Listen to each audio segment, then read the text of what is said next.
The Supreme Court, as is often the case, it finds itself in the news.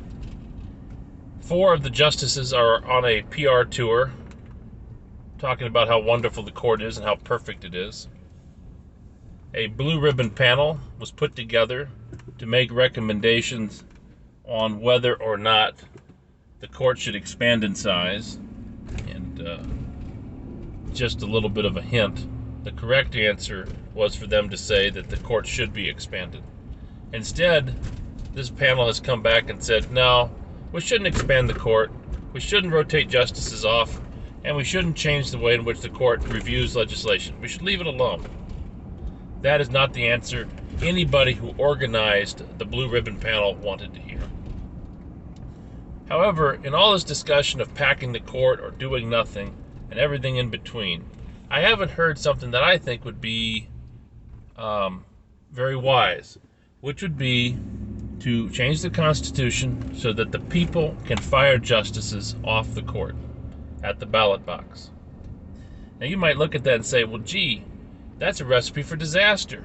Anytime there's a controversy, one justice or more are going to become lightning rods, and the rabble are going to go after them. You would be correct. There is another component to this that has to be addressed, and that is the abject ignorance most people have of the law. The law has been elevated to a status on par with medicine and quantum physics, and really the law is a subject more on the level of world history and U.S. history. You have a history level subject that has been given medicine level respect, and that's a mistake. We need to teach the law in school. Everybody, starting in 7th grade through the time that they're a senior, should have a class every semester on the law. And by the end of high school, everybody should be knowledgeable enough about the law to function as their own lawyer if they need to in the situations most people find themselves in the course of their life.